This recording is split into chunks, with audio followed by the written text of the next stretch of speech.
नमस्कार, मी राजेंद्र भास्कर सुतार. नमस्कार, मी विजय शिवराम यादव. नमस्कार, मी दीपक तुकाराम जाधव. नमस्कार, मी दिलेश प्रकाश वांगवडेकर. हरिनगर शिवाजीनगर SRE योजनेअंतर्गत झोपडीधारकांबरोबर होणाऱ्या गैरव्यवहाराबाबत व फसवणुकीबाबत एक अतिशय महत्त्वाची माहिती आम्ही आपल्या समक्ष मांडू इच्छितो. ही माहिती अशा विषयाशी आहे की झोपडीधारकांच्या नावाने लॉटरी झालेल्या आहेत आणि या लॉटरी झालेली घरं, हे जे लॉटरी झालेली घरं आहेत ती पात्र व लाभार्थी झोपडीधारकांना न देता विकासक व स्थानिक दलालांनी ही घरे त्रयस्थ व्यक्तींना म्हणजे योजनेच्या बाहेरील व्यक्तींना विकलेल्या आहेत आणि सध्या या घरांचा ताबा त्यांच्याकडे आहे. या विषयाअंतर्गत एका व्यक्तीने म्हणजे एका झोपडीधारकाने आपल्या माननीय लोक आयुक्तांसमोर तक्रार दाखल केली होती आणि या तक्रारी संदर्भात शेवटचा अंतिम आदेश आलेला आहे आणि या आदेशाच्या अनुषंगाने त्यांना न्याय मिळालेला आहे, त्यांना त्यांच्या घराचा ताबा मिळालेला आहे. या प्रकरणी गेल्या 24 जूनला कारवाई होऊन रिक्त करण्याबाबतची कारवाई होऊन या सदनिकेचा ताबा जो आहे तो संबंधित झोपडीधारकाला मिळालेला आहे. माननीय लोक आयुक्त कोण आहेत, त्यांचे पॉवर्स काय काय आहे, त्यांची फंक्शनिंग काय काय, या संदर्भात संपूर्ण माहिती आम्ही डिस्क्रिप्शन बॉक्स मध्ये दिलेली आहे. कृपया करून आपण ही माहिती तिथून मिळवू शकता.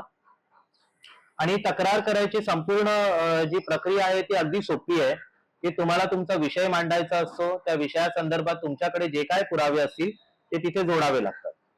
तर आपण या संदर्भात पुढे डिस्कस करूया की हे आदेश नेमके आहेत काय, जे माननीय लोक आयुक्तांनी याविषयी पारित केले आहेत. तर आपण स्क्रीनवर बघू शकता की हा आदेश जो आहे तिकडे आपण बघू शकता की जो पॅराग्राफ नंबर 1 आहे त्याच्यामध्ये जे अधिकारी आहेत SRA चे संबंधित अधिकारी, हे जे कोण संबंधित झोपडीधारक असतात ज्यांच्याबरोबर फसवणूक होत असते, गैरव्यवहार होत असतो, ते त्यांना न्याय देण्यासाठी टाळाटाळ करत असतात, त्यांचा छळ करत असतात. रोज त्यांना म्हणजे ते हेलपटा घालावे लागतात. एवढं सगळं करून देखील ते न्याय देत नाहीत. हेच अधिकारी तुम्ही ही प्रक्रिया केल्यानंतर या माननीय लोक आयुक्तांसमक्ष म्हणजे हजर होऊन कशा पद्धतीने तुम्हाला ही सगळी प्रक्रिया करून न्याय देतात, हेच अधिकारी जे तुम्हाला न्यायापासून वंचित करतात, तुमच्या अधिकारापासून ते तुम्हाला वंचित करतात. याच्या पुढच्या पॅराग्राफ मध्ये तुम्ही बघाल की हा जो विषय आपला की आपल्याला लॉटरी लागते आणि हे या घरामध्ये त्रयस्थ व्यक्ती राहत असतो, या संदर्भात देखील त्यांनी सविस्तर पणे इथे मांडलेला आहे आणि त्याच्याच खाली याबाबत जी कारवाई आहे रिक्त करण्याबाबतची ती देखील दिलेली आहे. पण आता मूळ विषय हा आहे की ज्या झोपडीधारकांच्या नावाने लॉटरी झालेली आहे आणि त्यांना त्यांच्या घराचा ताबा मिळत नाहीये आणि ते म्हणजे वारंवार प्रयत्न करून देखील या प्रकरणी म्हणजे पूर्णतः असह्य झाले आहेत, त्यांनी कृपया करून माननीय लोक आयुक्तांसमक्ष ही तक्रार मांडावी त्यांची. या प्रक्रियेमध्ये जर त्यांना आमचं काही सहकार्य हवं असेल तर आम्हाला करायला नक्कीच आवडेल. आम्ही या संदर्भात काही लोकांच्या तक्रारी दाखल करणार आहोत येत्या बुधवारी या तर गुरुवारी.